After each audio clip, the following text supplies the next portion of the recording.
सूरज कुछ समझ पाता इससे पहले ही शिल्पा ने विजय को फोन करके वहां बुला लिया। वहां का नजारा देख विजय को माजरा समझते देर न लगी। विजय ने भी गुस्से में 2 से 4 तमाचे सूरज को रसीद कर दिए। शिल्पा ने शोर मचाना शुरू कर दिया। उसके सास-ससुर भी कमरे में पहुंच गए और पूरा मामला जानना चाहा। शिल्पा ने रो रो कर और तेज आवाज में बताया कि सूरज उस पर बुरी नजर रखता है और आज जब वह बाथरूम जाने को उठी तब सूरज उसे जबरदस्ती पकड़कर इस कमरे में ले आया और उसका रेप करने की कोशिश की। इतना ही नहीं, शिल्पा ने सूरज पर उसके गहने चोरी करने का इल्जाम भी लगा दिया और सबूत के तौर पर सूरज का बैग चेक करने को कहा। शिल्पा ये सारी बातें चीख चीख कर कह रही थी, जिससे पड़ोसी भी वहां जमा हो गए थे। सूरज के बैग से गहने भी बरामद कर लिए गए थे। गांव के किसी जिम्मेदार आदमी ने फोन करके पुलिस को बुला लिया था। घर वाले तो मामला रफा-दफा करना चाहते थे, पर शिल्पा के आंसू और दुख देखकर पुलिस ने भी कार्यवाही करनी शुरू कर दी और सूरज को चोरी और रेप करने की कोशिश में गिरफ्तार कर लिया। सूरज को जेल जाता देख उसके माँ बाप तो परेशान थे, पर शिल्पा के चेहरे पर एक मुस्कान गहराती जा रही थी। विजय और शिल्पा अपनी शादीशुदा जिंदगी मजे से जीने लगे थे, पर शिल्पा के सास-ससुर अपने छोटे बेटे के जेल जाने से दुखी थे। इस दुख को कम करने के लिए वे किसी बाबा की शरण में चले गए थे, पर भला कोई बाबा किसी के दुख को कम कर सकते तो दुनिया में कोई गम ही नहीं बचता। 1 महीने के लिए शिल्पा के सास-ससुर अपने गुरु के आश्रम में गए हुए थे, जहां वह बाबा जमकर इन लोगों से पैसों की उगाही कर रहा था। शिल्पा अब अपने घर में आजाद थी। वह खूब सिंगार करती और रात को विजय के साथ बिस्तर पर जमकर रोमांस करती। शिल्पा ने अपने देवर के खिलाफ जो आवाज उठाई थी, उससे वह आस-पड़ोस की लड़कियों की रोल मॉडल बन गई थी। इधर कुछ दिनों से विजय परेशान दिख रहा था। शिल्पा ने वजह पूछी तो विजय ने बताया, मैं अपने छोटे भाई के जेल जाने से दुखी हूं। गलती तो उसने की है, पर सजा भी तो काफी मिल गई है। तुम कहो तो उसे जमानत देकर रिहा करा लाऊं।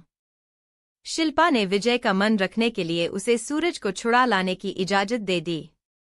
विजय खुश हो गया और आनन फानन में जरूरी कागजात तैयार कराकर सूरज को रिहा करा लाया।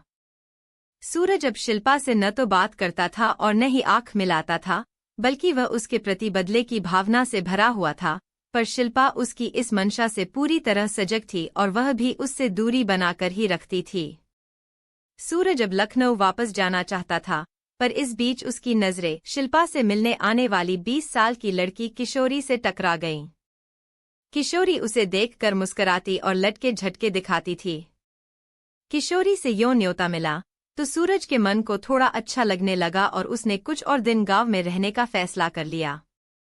किशोरी दलित लड़की थी। उसकी एक बड़ी बहन ने खुदकुशी कर ली थी, क्योंकि गांव के एक दबंग ठाकुर के बेटे ने उसका रेप किया था।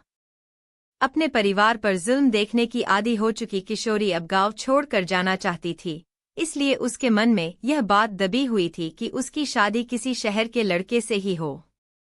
किशोरी और सूरज का मिलना जुलना शुरू हो गया था। हालांकि किशोरी सूरज के जेल जाने की बात अच्छी तरह जानती थी, पर फिर भी सूरज का शहरी स्टाइल उसे सुहाता था और वह सूरज से ब्याह भी करना चाहती थी। आज सूरज और किशोरी गांव से बाहर एक खेत के एकांत में मिले। सूरज ने किशोरी को अपनी बाहों में भर लिया और उसके सीने के उभारों पर अपने हाथ से दबाव बढ़ाने लगा। सूरज की इस हरकत पर किशोरी चौंकी और उसने सूरज को धक्का दे दिया। सूरज को उसकी यह हरकत नागवार गुजरी, पर फिर भी उसने अपने आप को शांत रखते हुए इस बर्ताव की वजह पूछी, तो किशोरी ने अदा दिखाते हुए सूरज से मजाक में उसके और शिल्पा के नाजायज संबंध होने की बात कही।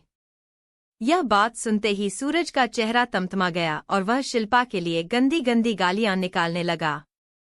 एक लड़की के लिए गालियां सुनकर किशोरी को भी बुरा लगा, तो उसने सूरज से ऐसा करने को मना किया। इस बात पर सूरज और भी तमतमा गया और उसने 4 से 5 झापड़ किशोरी के गाल पर रसीद कर दिए।